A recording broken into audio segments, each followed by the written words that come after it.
Hello, I'm Pamela Davis. Welcome to episode 131 of the Well Done Life podcast.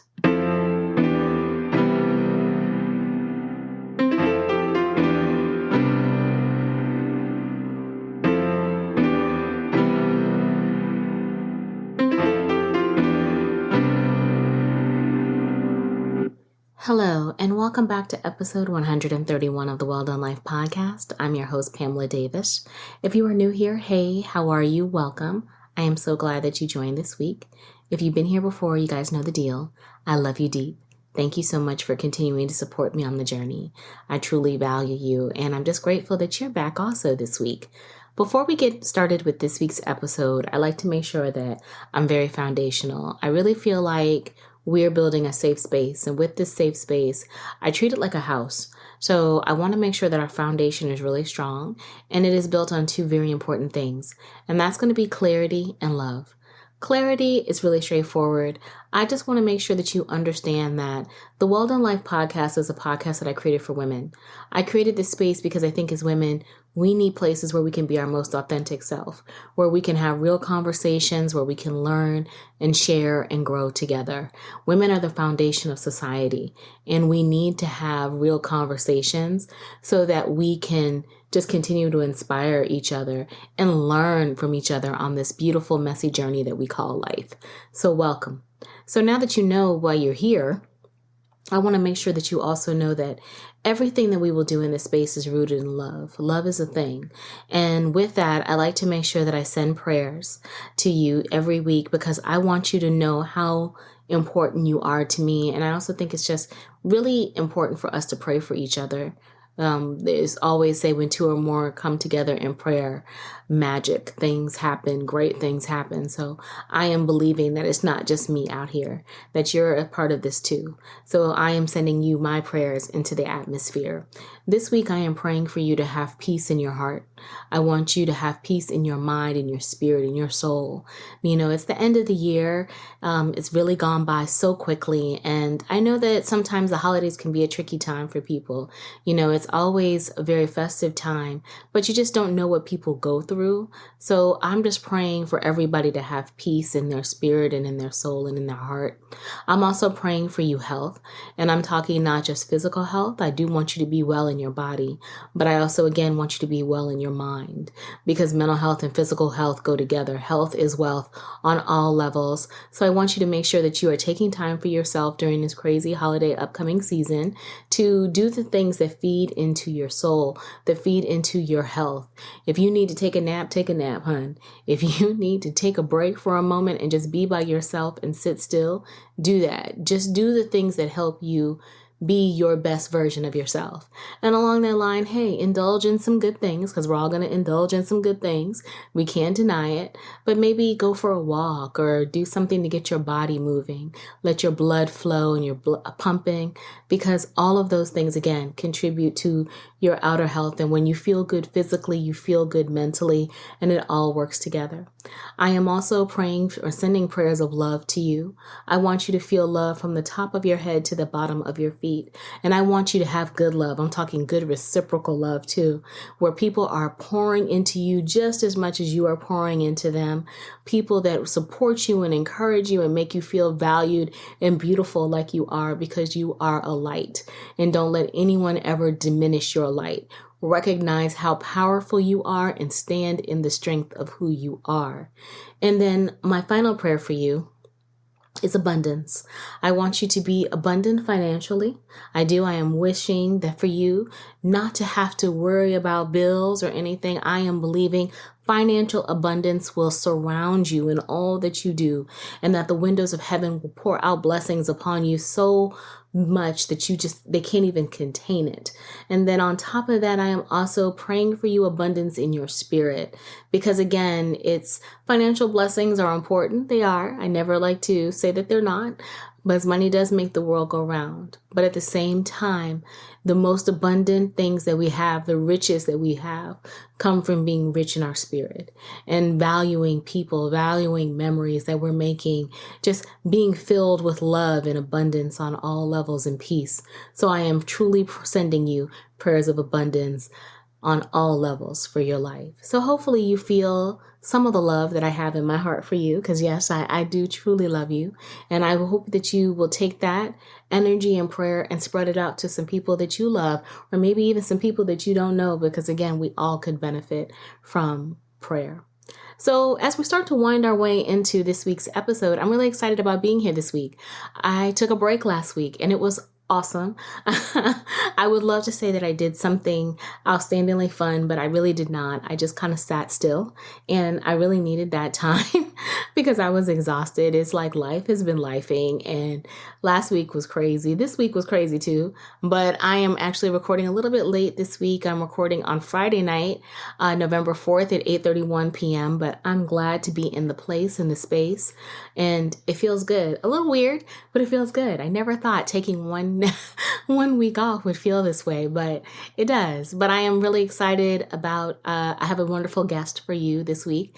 We've been kind of playing a little tag to get this episode done, but we did it. And it came out better than I anticipated. And so I'm very excited about sharing her with you. And so I'm just not even going to belabor the point. This week we will have a guest, and next week as well. And then after that, as we get ready to prepare for Thanksgiving, going into December, it's going to be me. Yep, it's definitely going to be me because, again, we're at that time, y'all. I think I kind of told you guys before in the previous episode, it's personal. I am preparing for my golden renaissance, as I like to call my 50th birthday, my 50th year. And this next year, this next decade is very personal to me at this point. So I want to start to lay the foundation. I want to start to carry you with me, because I think it's important that, you know, I'm very transparent. It's not just about bringing you great guests or talking to you guys about when things are perfect. It's also about talking to you guys about this next level that I'm about to enter into, and how, I'm going to be quite frank, I am very excited for, but I'm also very nervous about a little bit, because again, it is so personal for me. And so I want to start to lay out the foundation, because I know not everyone is turning 50, and not all of you are going to have that magical moment next year, but there's going to be a lot of milestone birthdays and a lot of milestone moments that you are going to face.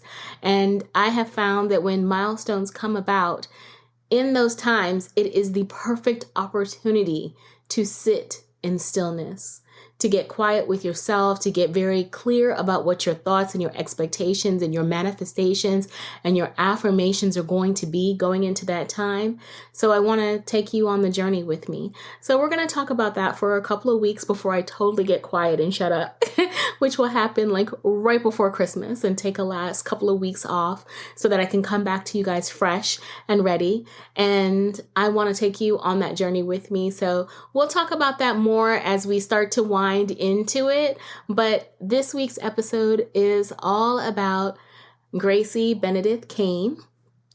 Gracie Benedith-Cane is the founder and CEO of Braille Codes, and she is an amazing lady who took a challenge, a disability with her son, and turned it into a business, but also is leveraging her experience as a mom to a special needs child to try to help offer encouragement, inspiration, motivation to all of us, even if we've never dealt with a special needs child of our own or relatives, on how we can possibly see the world in a little bit different perspective, and how we can learn from each other by just having real conversations. So I am very excited to present Gracie, as well as her beautiful son, Zaire, made an appearance as well.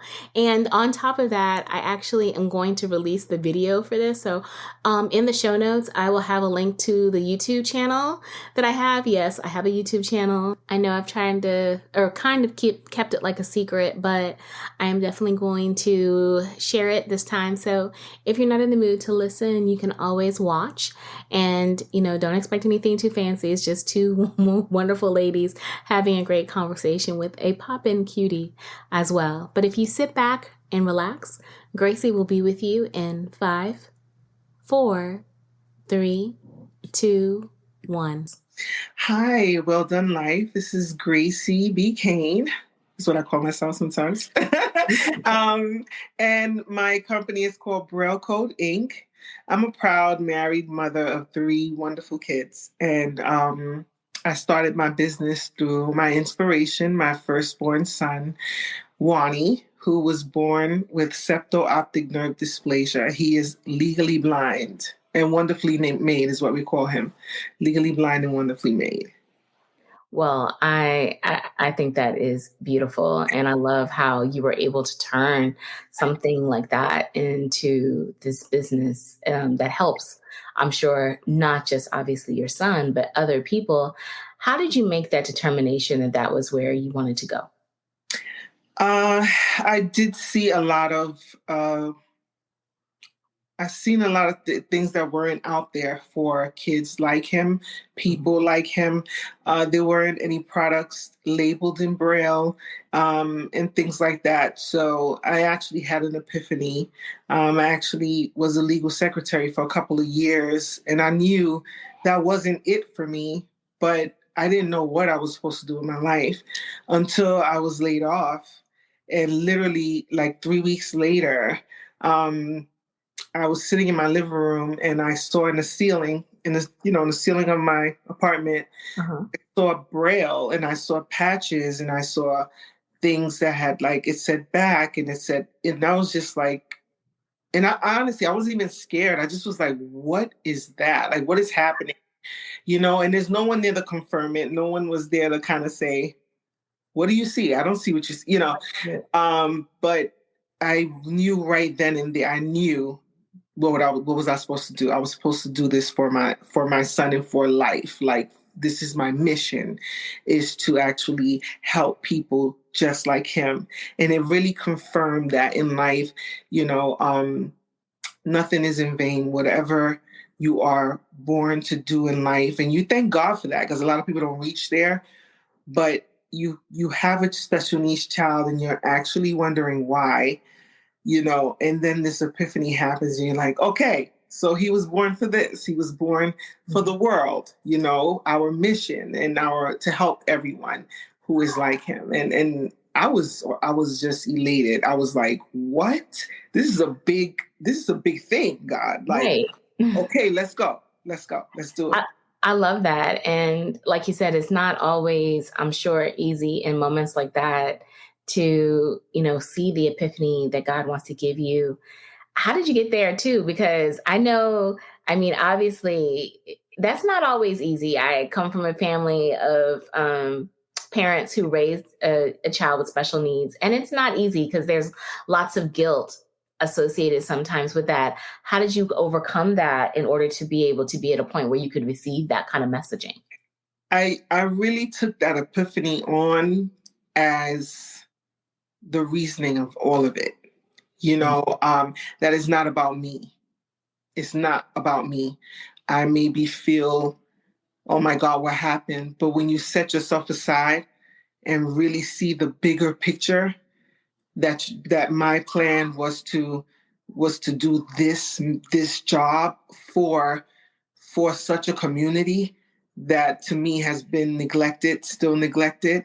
I just really, to this day, to this moment, I promise you that I always kind of get back into God. I go back into God place is what I'm going to call it, for lack of a better word. Mm-hmm. But I go into Him and not make it about me.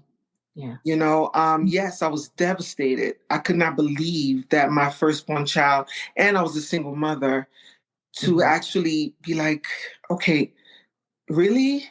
What am I supposed? I don't know anybody like him. I don't know what to do. I have no clue what to do. And when I had that epiphany, and then my mother, of course, my beloved mother, always telling me, God. She kept throwing God and telling me God has the final word, God. And I really, when I focus on Him, He guides me through it all. And it gives me that blessing. I feel blessed. I really feel blessed to be in the position that I am, to be the mother to this wonderful kid, and having God guide me through it. because when I'm confused and going through stuff, he always either sends someone or something to remind me that I'm not alone and that he's always with me. Yeah.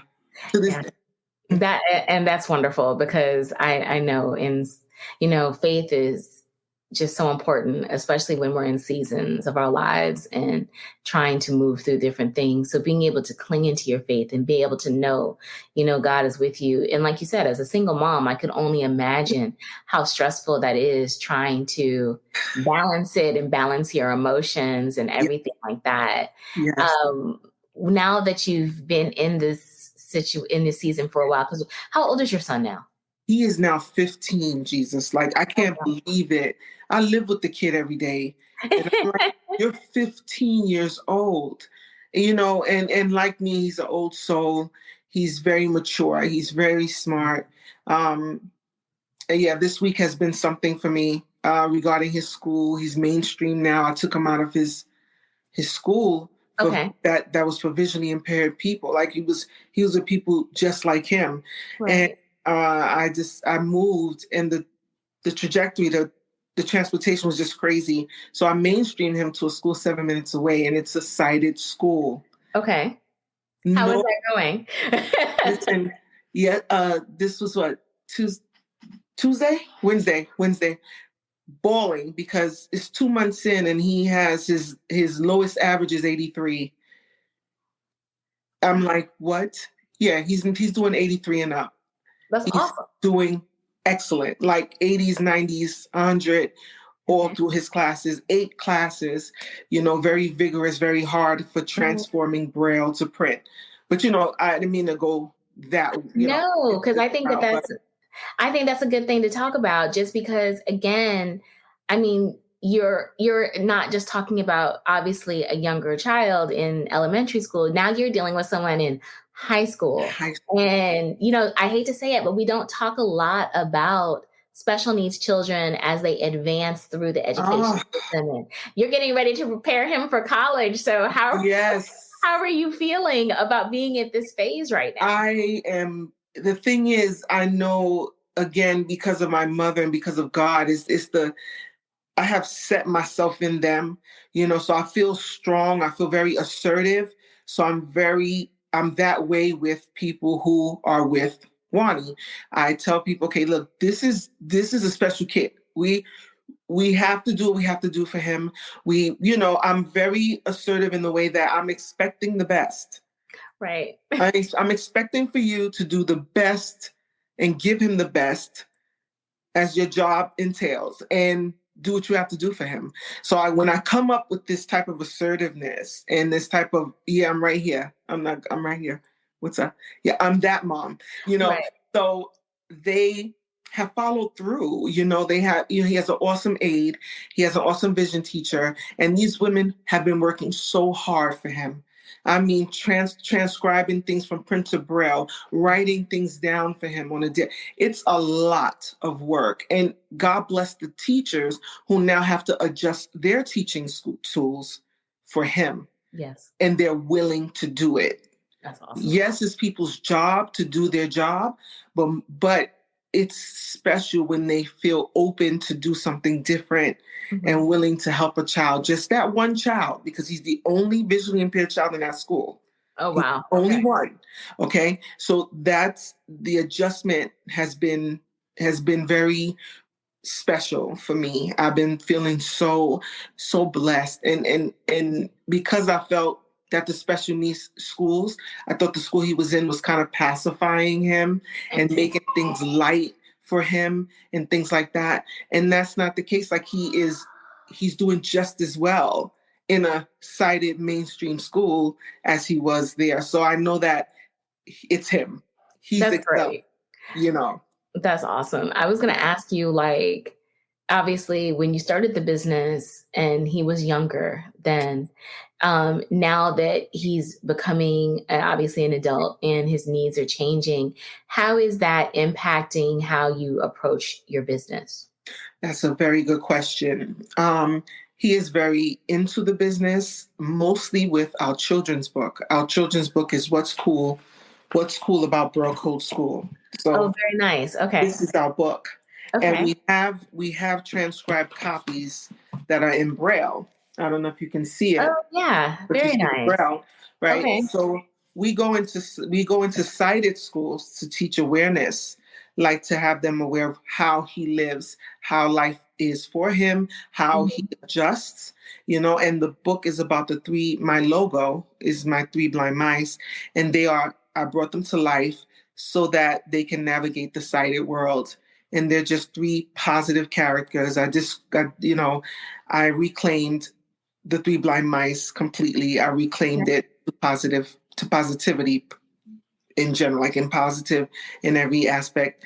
And they are just navigating the sighted world and letting the sighted world know that we're capable, we're doing it. We're doing everything. And what we do at the schools, which is it's so much fun. We love it. We look forward to going into the sighted schools. He walks in with his cane and then no one knows what's happening, what to expect. And he comes in and he tells the history of Braille and how Braille came about with a 15-year-old Louis Braille who invented it at 15 years of age, Oh, wow. way back when he was 15 years old. And he decided to do Braille and name it after himself. And he tells the reasons why, because with Louis Braille, he got injured with his eye with an awl, which is almost like an ice pick. It's a Oh, small ice pick. His father had a stool. His father had a farm, and his father used to make saddles, and he would have to make holes inside of the saddles to sew them and make them. mhm. And at 2 years of age, he accidentally injured his eye with it. It Okay. caused an infection, and it went over to the other eye, and he became blind. But with that same awl, that same tool, he used it to put on paper to do Braille. Wow. So it's just amazing. It's an amazing story. And we actually show them cane use at the schools, and we show them how he reads with his fingers. And I tell you that sighted kids have no idea how blind kids read because it's not their world. Even teachers, they look around and, oh my God, they have no clue. Some of them do not know. It's not their world. Right. So he sits and he shows them how he reads with his fingers, and he reads just as fast as they do with their eyes, and they are amazed. And it's an experience that they never forget. They never forget it. Oh, I'm totally sure because again, when you're sighted, you take it for granted, I think Oh sometimes yes. naturally, Oh that yeah. the expectation is that you're always going to be able to see, but you don't know. Unfortunately, things can happen and you can lose your vision. And I always I'm amazed at the resiliency of people when they lose a sense or they lose um, you know, I'm like sorry, my 5-year-old. I know you can hear him so clear. that's okay. Everybody, y'all can hear. I mean, this Hey, is this is real life. life. This Yeah. is life. He has a fever. Oh, and that's okay. He's sick. He's sick in the air quotes, everybody. She's like, he's Running sick. around. He's Aw, running around. He's right. Yeah, but he's sick. Okay, child, listen. he's probably tired. You don't believe it, but he's tired. He's just running around. But no, it's okay. So I admire that resiliency and how he does it. And I was going to say that's a very good question. Now he has to. How many other children do you have? I have two other kids, and my last baby, who's 5, who's running around, he has a speech delay. So it's Okay. just so opposite of what Wani is. Mhm. Wani was always, he talked before he walked. And now with Zaire, it's another world. It's another set of therapists and Okay. things like that. But I have two special needs children, and I have 3 kids. I have 2 boys and a girl. And Okay. my middle child, I just thought of you when I thought of her, because she is the neurotypical child who feels she has, I feel you guys, unbeknownst to you, or maybe you do know, you guys feel like you have an extra responsibility for your siblings, and how it's like, okay, I have to be that person because I'm able, Right. I'm more able than them, and that's that's who she is, Okay. and I do my best to give her the most attention, and not attention, but the most appreciation in a way. I understand. I appreciate all of them the same, but with her, she's such a special kid. Here we go.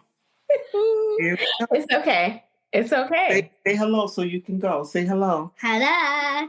Hi, how are you? Oh, guys, so adorable. Zaire is so cute. Close the door. Charge your iPad so you can continue. That's why I said this is like real life. You know, this is real life. This is what we do on the podcast is real life. So that's why I said I've got to keep going. I said I'm not going to cancel. I'm just going to go ahead. It's okay. Sick, but he's okay. So I'm going to continue. I'm going to do this. No, he's adorable. And it's so funny. Yes, you are correct. As a middle child, it is definitely that. Yeah, that weird kind of like you do feel that responsibility. So, yeah. And in my head, I tell myself, I'm very conscious of this, of that dynamic. Mm-hmm. Whereas I'm always making sure that she's good. I'm always making sure and giving her that attention. And that's what I mean by that. And she is the girl, which is so much fun. So we can do a lot of girly things, and that's the cute and fun part. I love her hair. I love doing her hair. Right. I cut my hair because of her. I wanted to just focus more on her. I permed my hair because of her, to give more attention to her beautiful, full black, beautiful hair, and how old is she? She's 11 now. Okay, that's quite the age. 11. Yes, that is quite the age. And I'm learning as I go. I'm like, okay. And they're 3 different people. So you got to treat them all differently. It's overwhelming. That I have to be like, okay, who do I give it to? Okay, one moment. Okay, you come. Right. This thing. But with her, I just want to make her feel she's the girl, like she's, it's just beautiful. It's just I think that is so sweet. And I love how you guys have that dynamic. I was going to ask, how do they all interact with, as, siblings with special needs, and obviously your daughter, what is their relationship dynamic? Your questions are bomb, by the way. Your questions are so good. Because this is not something that's really spoken about, is that dynamic. And I'm so, being that I do work from home, I'm watching. So Niara, her name is Niara. Okay. Wani and Niara are so close. They're very, very close. They speak the same kind of language. They have their own language, and they finish each other's sentences sometimes. So it's like, and they're almost the same height because she's a very tall girl. So I pass them off as twins sometimes. But she not to say protective of him, but she guides him. She knows his needs with Wani and with Zaire, and Zaire is 5, so me and Zaire mostly roll together. Right. And they stick together. You have a boo-boo? Hey, what a boo hand. You have a boo-boo? Yeah. Okay. Okay. Okay. All right. Close the door. Okay. Child, he's not, because Zaire's like, look, y'all are on TV. Y'all are on exactly. He's so like, there's a lady on the street. Okay. I gotta know what's up with her. I need to know. Zaire just wants to be in the know. It's okay. Yeah. So Zaire and I mostly hang together. Zaire's like the annoying little brother for now. It's what it is. But them two, their relationship is so special. And I had a conversation with a friend of mine, and I said that how much I respect that relationship. Yeah.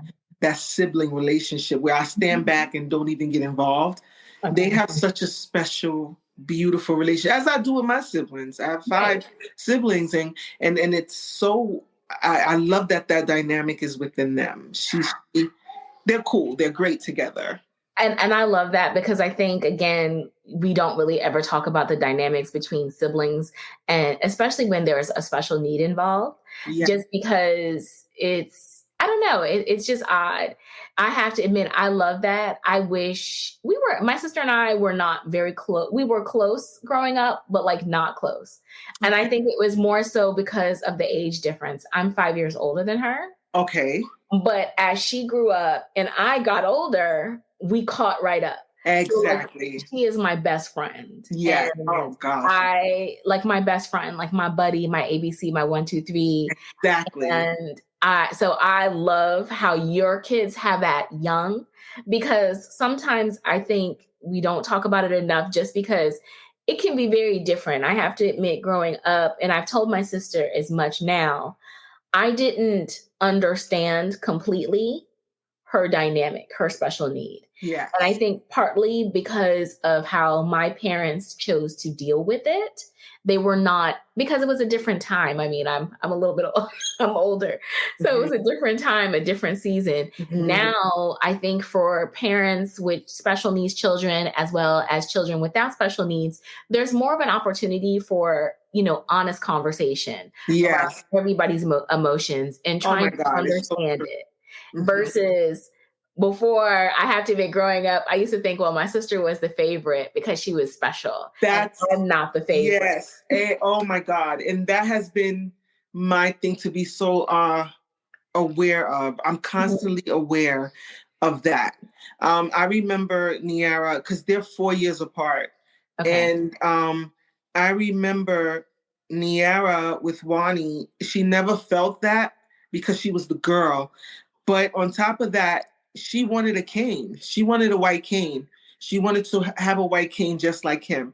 And she had an umbrella. She tried. And Zaire, the same thing. Anytime Wani hangs his cane, he's out there trying to grab it so he can walk around with it. But I think it's because Wani makes it look so cool. Right. And so they're probably like, wow, I want to be like him. I want to be like him. It's cool, and we laugh about it. We all laugh about it. But she was almost in tears when she was like 3 or 4. Like, I really want a cane. I want a cane. I was like, but you don't need it. You understand? But she didn't get it. She didn't understand it. Yeah. Now she sees Zaire, who's 5 now, and she's like, yeah, I get it. I get it. And he doesn't speak, but he's showing how he's trying to grab that cane or that umbrella, and he's walking around like his brother. So I think as a parent, we made Wani's special need to be such a cool thing, to be such a special thing, and it being something that there is no shame at all. Right. I mean, like, zero shame in it. And his exposure, how we show him to the world, even when we're walking down the street, people are always staring. They are always staring. Everyone. We walk into a Walmart, it's overwhelming how much people are looking, and I tell him, I'm like, people are, as always, he's like, let them stare. He's like, I don't care, but we joke around and we play a lot when we're in the streets. I don't know why, but we're walking and I'm bumping him, he's bumping me, and we're just having a good time. We're and it's not something that looks hard and looks like a burden, It's none of that, and he's never felt it. We've never given it to him as a family in a whole, and it's been. I think it's how we approached the situation and how I changed my mind frame, even to actually find someone to get married and have 2 more kids. That whole mind frame, you understand? Because if I would have been stuck in that shame place, in that burden place, in that sad or why me place, I would have never been where I am right now. And Braille Code would have never existed because it would be something that I wouldn't have wanted to have any attention. Oh, that's good. Yeah. And that's where I was talking about, like, if I think about it, and my parents, there was never a shame about my disability, but it wasn't something that back then in the late 70s, early 80s, like things like that were not discussed. Or shown. Or shown. It was like you dealt with it and you kept moving versus learning how to really embrace what the special need is and celebrate the difference. Right. And show that and make adjustments, because that's another thing too. I mean, back then in the late 70s, early 80s, schools were not making concessions for children with special needs, especially Black and brown children with special needs. They were not. I think about even myself, when I was in, I think it was in the first or second grade, I was put in special needs in a special education class for speech because they told my parents at that point in time that I was not able to communicate effectively. And I remember my first grade teacher told my parents I would never graduate high school. And I didn't have a special need. And then I think about how my sister matriculated also through the system back then. Right. She was like Zaire. She had a speech delay. And and there's also, she has a developmental disability. Mm-hmm. But same situations and teachers, were not empowered. I think then. And it was very rare to find educators who supported, especially Black or brown children, moving through the system that way. So I think this is a totally different generation. It is. It really is. When I think about, because I had to even teach my mom how to behave, how to react to Wani. I remember one time we were at a party and she was like, look how you go out and you dance with him. She said, that is so in other words, you don't hide him. But you shouldn't. But it's that mentality of back then that you wouldn't even be at the party. You understand? Right. Mm-hmm. You wouldn't be at the party. Wani used to have issues with loud sounds. Mm-hmm. He hated parties. He hated going to parties at Zaire's age, 4, 5, 6 years old. He hated it. And we still kept, we're like, look, you're going to the party. You're not. What are you going to do? Stay home by yourself? You're 5 years old. We're going to pack your things and we're going to a party. And he dreaded it. And he would spend the whole time with his ears covered. We would take him outside, bring him back in. Take him outside, bring him back in. Facing him into that uncomfortableness to get him adapted. Now, a couple of years later, turned 10, he goes to the DJ. You know what I'm saying? Like, could you put this song on? Can you put can I have the mic? Because he sings as well. He's a singer. Wow. I love it. He's a singer. So he's been singing since he was 6 years old. Mm-hmm. And he started to adapt. So it's just actually in what I'm trying to say is the more you expose the child and the more you show them out into the world, it makes people understand you more. It makes them be seen. Right. But also them adapting to this world who they feel is not really accepting of them. You know what I mean? I kept pushing him out there, and my mother was like, wow, and to the point that when we walked down the street, my mother would take him and walk with him. I'd be like, okay, before she wouldn't know how to guide him. She wouldn't know, and also the people staring, it causes different emotions inside of you. Yeah. Sometimes it makes you mad. Sometimes it makes you sad. Sometimes it makes you smile back at them. And I went through all those phases in his life, every phase. Right. And to this point, there's times that my husband would take him if people are staring that much. There's points he's like, let me take him because it's OD today. This is what he said. It's OD today. I'll take him. But I always walk and I'm smiling so people smile back. They smile back. Sometimes they stop us and talk to us and they talk to me instead of talking to him. And I say, you can talk to him. He can, because no one knows. They automatically see the cane and see, okay, special need. He maybe doesn't talk. He maybe doesn't have cognitive skills. It's all of perception. Yes.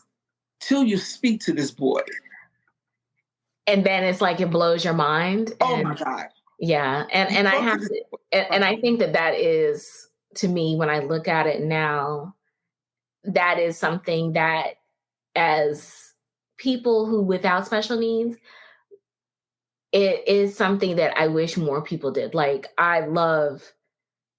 if I saw your son, I wouldn't stare because I understand what that's like. Right. You know what I mean? As somebody who is around someone with special needs, like if you were to look at my sister, you would probably have no idea that she had a special need. If you talk to her, it depends on how she's comfortable talking with you. Right. You could possibly even tell that she may have a special need. Like it's not something that is so visually outside, but at the same time, if people learn to put past your own perceptions and Right. thoughts of what someone's life is like and actually open yourself up to learn what someone's life is really like, I think we would be surprised at a lot of the things that we tend to have a lot of thought about. It's not that, in judgment about, it's not that deep. Like people are out here living their best life. Yeah. Because people tell me, I'm so sorry. I remember that. I'm so sorry. Oh my gosh. What are you sorry about? He's better than you and me put together. Right. And I tell them that. I'm like, that's one of my sentences all the time talking to someone. I'm like, he's better than you and me, believe me. Mm-hmm. This kid right here. And times I look at him and I tell him, I don't know why I worry so much about you. I don't know why I worry so much. Me, myself, I used to be like, oh my God. Mm-hmm. Now it's like this kid. And when you do see Wani, you can see something is up with his eyes. You could see it because his eyes are low. His eyes are always low. So it's like he's looking like he's sleepy. Okay. When he's walking about, you could kind of see as he moves around how he moves his body. Right. You can see that, but it's so automatically that, like, I'm just so sorry, and I'm like, I'm not. We're not. Right. It's such. I don't know. For me, I wouldn't have him any other way. I swear to God made him so wonderful, and so he made him so well. His heart, his soul, his spirit. Mm-hmm. The fact, again, with the school having this parent-teacher conference, and they all are like, oh my God, we love him. He is such a great kid. You did such a great job with him. And that's the beauty as a special needs parent. As you're raising this child and you're learning them and you're letting them go little by little. And when people come back to you and tell you stuff like that, it's like, oh my gosh, yeah, I did that. That's right. You did that. Yeah, I did that. Like I did that. I participated in this kid's greatness as to who he is. But because I let him, I gave him that independence. And I think parents, they coddle the child too much. They, oh my God, I'm so afraid you're going to get hurt. I'm so afraid they're going to say something. And they don't give them the chance to flourish and be themselves, because now they're carrying your fears. They're carrying your stuff. Yes. And as a parent, that's the job to let them become more of themselves as time goes by. And by doing that with Wani is teaching me how to be with the other two children. And giving them the voice. How do you feel? Like, what did you think about that? Asking those questions to allow them to express their feelings, and then knowing who they are, Yeah. I love that because it is so important. It's so I didn't get that. You know what I mean? We didn't get that. No, not at all. It's My because sister didn't get that. Yeah. You know what I mean? Like I said, so go somewhere with yourself. Yes. Stop asking me questions. Right.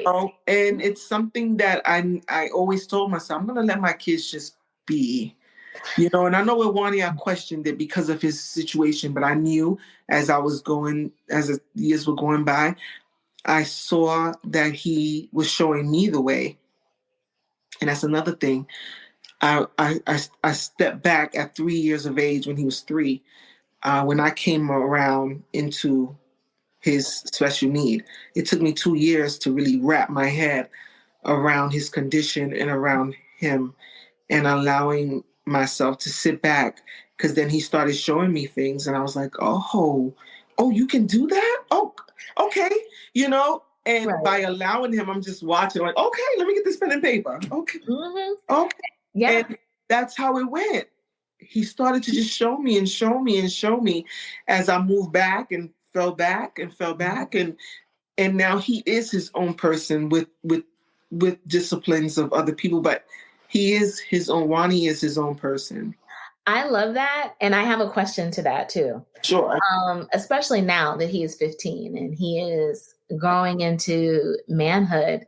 And how are you keeping yourself in check, or what is your plan to keep yourself in check as he continues to get older? Because, next comes dating, next comes, I want to go away to school. All of these things. How do you keep that side of you, or how do you plan on keeping that side of you under control? Because you've set a foundation now that you let this young man be who he wants to be. How are you going to keep it in a world that will make you want to pull down? Oh my God. And that, when you said that, that's exactly what came into my head, is that this world is so unkind, and I'm very clear with the kids. I tell, like, this world is not kind. You need to be hyper aware of this world. But I'm asking God for help and guidance in this time, and also to just allow me to continue doing what I'm doing, and now stepping into another level. Because this past summer, he went to a camp and he was there for a month, in a camp called Visions. It's for visually impaired people. It's a camp that you stay for 4 weeks. You get fed, you have activities, laundry. They teach them how to do laundry. They teach them a lot of independence. Okay. And my God, when I told my siblings, 2 of them were bawling. Like, how could you do this? You're letting him go by himself? And you know how that feels as a parent? It's like, oh God, Right, like I made a mistake. It's like you're second guessing, but your spirit, I really feel that when you have, oh God, Jesus, thank you.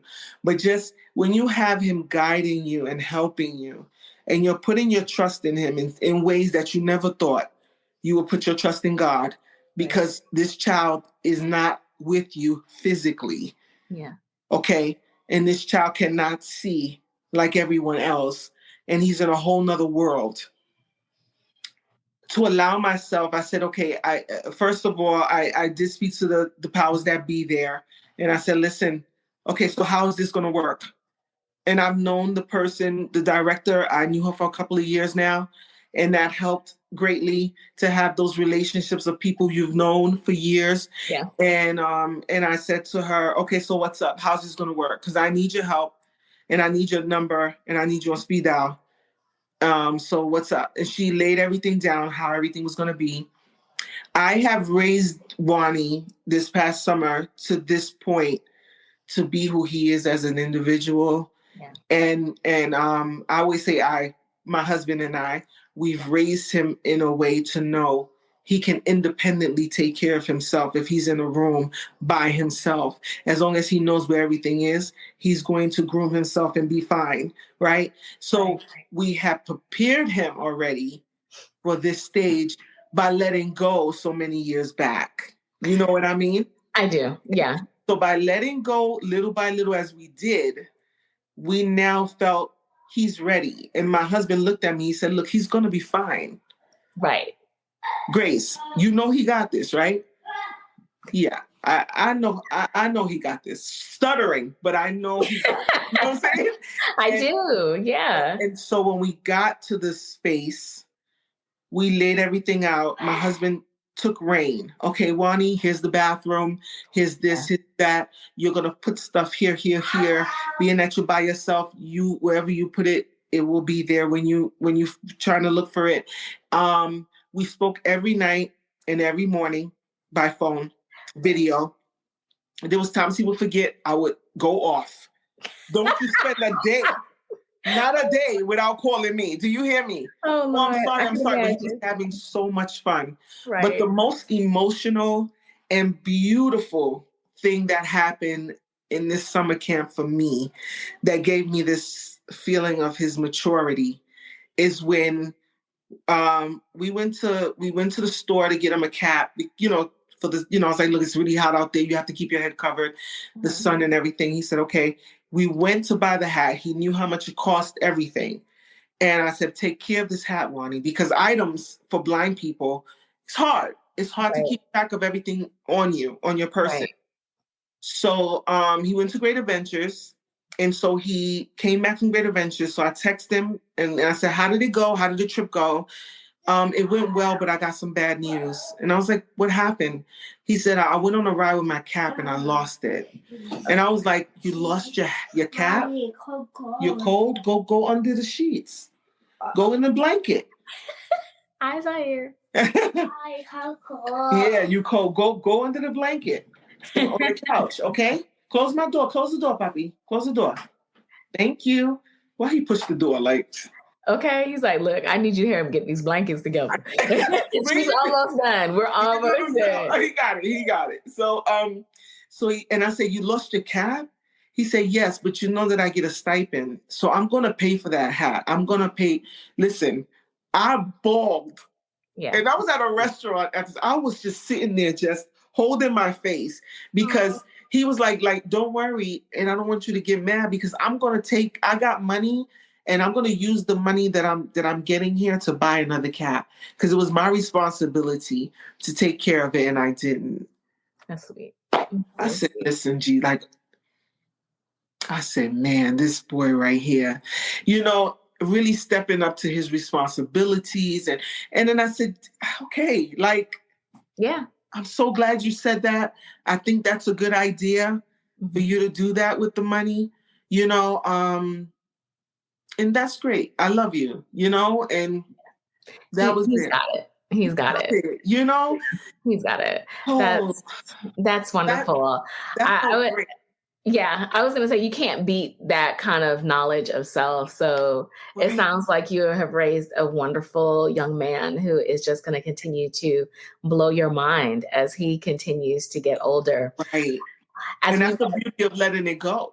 Yes. So you can sit back and be like, okay. I didn't know.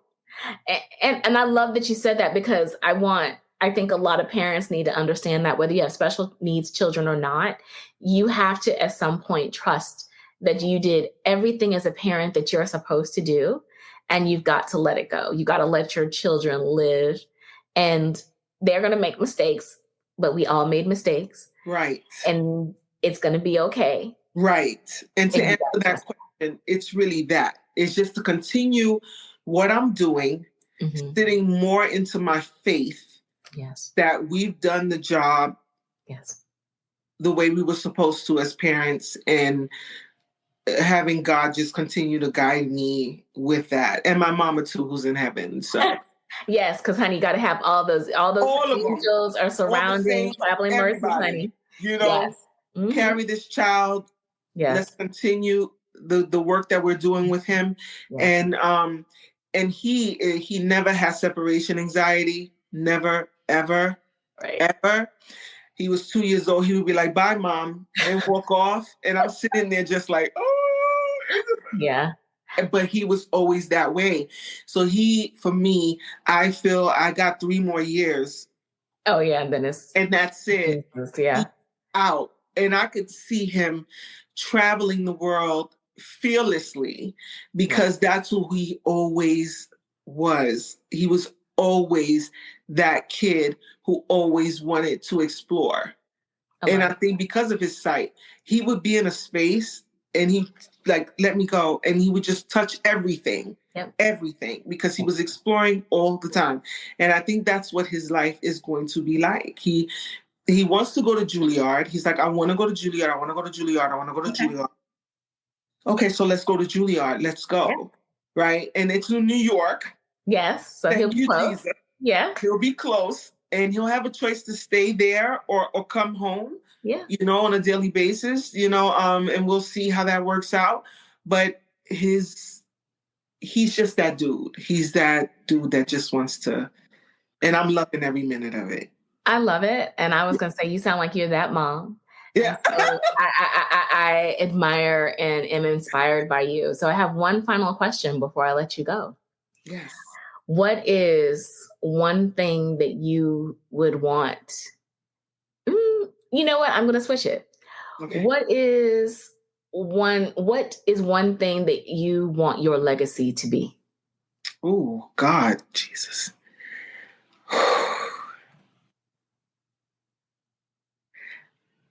I would want my legacy to be pure inspiration I want my legacy to be seen as she had a situation in her life, and she did the best that she could with it, and she allowed the guidance of God and the guidance of people who she knew would help her. She opened herself up and set herself aside to be that, to be that inspiration for parents with special needs children, and that she left a legacy being a special mother to a special child, and know that she knew that she was a special person and have a special kid, 2 special kids at that. Absolutely. You got 3, honey. All your babies are special. Yeah, hello. They're all special. Amazing. Exactly. They're all going to do some amazing things. Exactly. But the thing is, like, the situation didn't take her. She didn't become that. She went above that to help others and to help mostly this child who led the way, you know? Yeah, I love it. And I'm so glad that we had a chance to have this conversation today. Finally. I know. And it was perfect. It was. And Zaire is beautiful. So thank you for letting us see his face. And guys, lashes. Oh, he's so adorable. So I will make sure this video is posted on my YouTube so everyone can see your beautiful son and just see your energy. So I want to thank you. I guess my other last question before we wrap up is, where can everybody find you? So give us like the deets, like how can we connect with you? I'm at Braille Code Inc. on Instagram and Facebook. The book you can find on Amazon is called What's Cool About Braille Code School. And at this point I have a patent, and I invented labels in Braille that has Braille and print to help blind and sighted people find their pairing of shoes through a number system as well. It has number pairing systems with right and left. And that's in the works. And I'm actually working for clothes as well, putting Braille on clothes. So I'm very excited about it. It's pending. It's getting there. Oh, I love it. It takes 2 years. So I'm on my way with that as well. So that's how you can find me. And also for schools, any schools that are looking to have an inspiration of awareness for blind and visually impaired, for sighted kids to have awareness on that, reach out to me. You can DM me. You can email me at braillecodebrands@gmail.com. Awesome. And I will make sure all of Gracie's information is in the show notes. So I want to thank you for this time today. It was magical, and you are an amazing woman. So I really appreciate it. Thank you so much. Take care. Take care. Okay. Isn't Gracie amazing? And she is just such an inspiring mom, and Zaire is adorable. Wani is adorable. And I know her daughter is beautiful. She's just a wonderful queen, a light. So I will make sure that all of her information is in the show notes, and I will be back next week with another episode. I hope you all have an amazing weekend, and I will talk to you soon. Bye-bye.